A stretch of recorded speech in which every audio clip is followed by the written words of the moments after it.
मित्रों, कोरोना महामारी के खिलाफ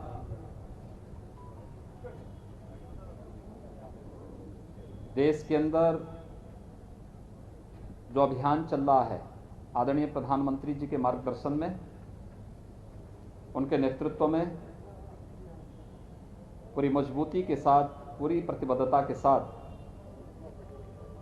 हर नागरिक के जीवन और उसकी जीविका को बचाने के लिए हर संभव प्रयास हो रहे हैं और उसके अपेक्षित परिणाम भी सामने आ रहे हैं। इस लड़ाई में देश के अंदर सबसे बड़ी आबादी का राज्य उत्तर प्रदेश अपनी प्रभावी भूमिका के साथ कार्य कर रहा है। देश के अंदर सबसे बड़ी आबादी का राज्य होने और जितनी बड़ी आबादी है उतनी ज्यादा हमारे सामने चुनौती भी थी। विशेषज्ञों ने तमाम प्रकार की आशंकाएं भी व्यक्त की थी, लेकिन टीम वर्क और जो मंत्र आदरणीय प्रधानमंत्री जी ने दिया था प्रारंभ में ही कोरोना से लड़ने के लिए कि हमें ट्रेस, टेस्ट एंड ट्रीट के इस फार्मूले को अपनाना पड़ेगा, ट्रिपल टी के इस फार्मूले के आधार पर कोरोना के खिलाफ जो व्यापक अभियान चला, आज उसके अपेक्षित परिणाम हम सबके सामने हैं। उत्तर प्रदेश ने अब तक 4,77,00,000 से अधिक टेस्ट किए हैं। ये देश के अंदर सर्वाधिक टेस्ट है और उसी का परिणाम है कि जिस प्रदेश के बारे में तमाम प्रकार की आशंकाएं व्यक्त की जा रही थी, और प्रदेश आज एक सुरक्षित स्थिति की ओर आगे बढ़ रहा है। यूपी के बारे में कहा जाता था कि यहां स्थिति अनियंत्रित हो जाएगी, अस्त व्यस्त हो जाएगी। 15 मई तक 30 लाख से ज्यादा एक्टिव केस होंगे। 25 अप्रैल से लेकर के 10 मई के बीच में 1 लाख केस प्रतिदिन आएंगे। आज 3,300 मात्र केस आए हैं पूरे प्रदेश के अंदर। एक्टिव केस की संख्या जो 30 अप्रैल को 3,10,000 थी, आज वह घटकर के मात्र 62,000 रह गई है। यानी एक अर्ली एंड एग्रेसिव जो कैंपेन स्टेट ने चलाया, गांव गांव में, मोहल्ले मोहल्ले में निगरानी समितियों को भेज करके उनके माध्यम से मेडिसिन किट वितरित होना, अगले 24 घंटे के अंदर एंटीजन टेस्ट के माध्यम से हर एक लक्षण युक्त व्यक्ति का टेस्ट करना, यह कार्यक्रम तेजी के साथ आगे बढ़ा। आज उसका परिणाम है कि उत्तर प्रदेश के अंदर पॉजिटिविटी 3 के आसपास रह गई है। उत्तर प्रदेश के अंदर रिकवरी 95% से अधिक पहुंच गई है और लगातार इसमें सुधार है। फर्स्ट वेव की तुलना में सेकंड में ऑक्सीजन की क्राइसिस देखने को मिली थी। पहली बार हम आभारी हैं भारत सरकार के कि जिसमें पहली बार ऑक्सीजन एक्सप्रेस चलाई गई।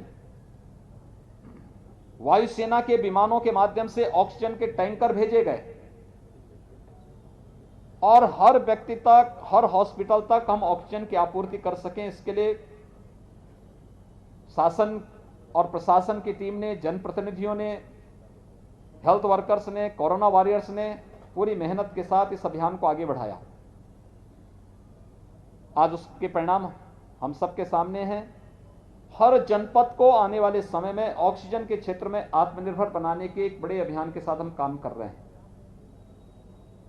और उसमें हर जनपद को उसकी आवश्यकता के अनुरूप पहले ही ऑक्सीजन कंसंट्रेटर उपलब्ध करा दिए गए हैं। प्रदेश में 20,000 नए ऑक्सीजन कंसंट्रेटर अब तक हम उपलब्ध कराए हैं और लगभग इतने ही नए ऑक्सीजन कंसंट्रेटर हम लोग उपलब्ध कराने की तैयारी कर रहे हैं। लेकिन ऑक्सीजन प्लांट बने, मेडिकल कॉलेजेज में लिक्विड मेडिकल ऑक्सीजन के बड़े बड़े टैंक वहां पर स्थापित हों। क्रायोजेनिक टैंक होते हैं जिसमें एक निश्चित टेम्परेचर में ऑक्सीजन को वहां पे रखना पड़ता है। उनकी स्थापना की कार्रवाई चल रही है।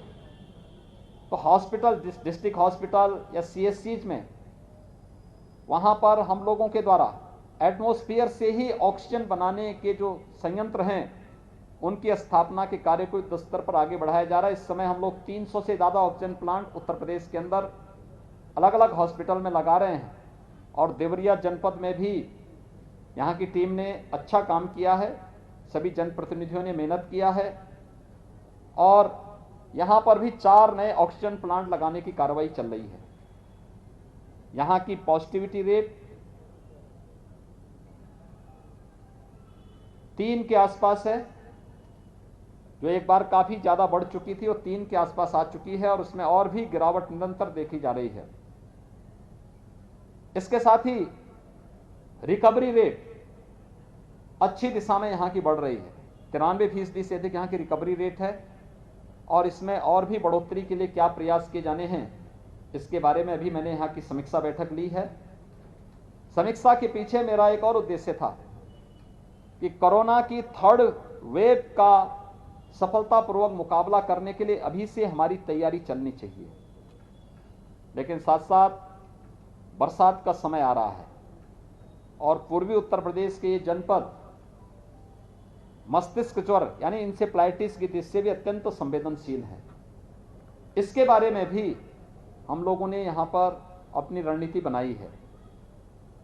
हमने 3 वर्ष पहले भारत सरकार के सहयोग से गोरखपुर और बस्ती कमिश्नरी के हर जनपद में डिस्ट्रिक्ट हॉस्पिटल में 12 से 15 बेड के पीको और कुछ सीएससी में भी मिनी पीको के निर्माण की कार्रवाई की थी, पीडियाट्रिक आईसीयू के निर्माण की कार्रवाई की थी और उसके बहुत अच्छे परिणाम आए थे।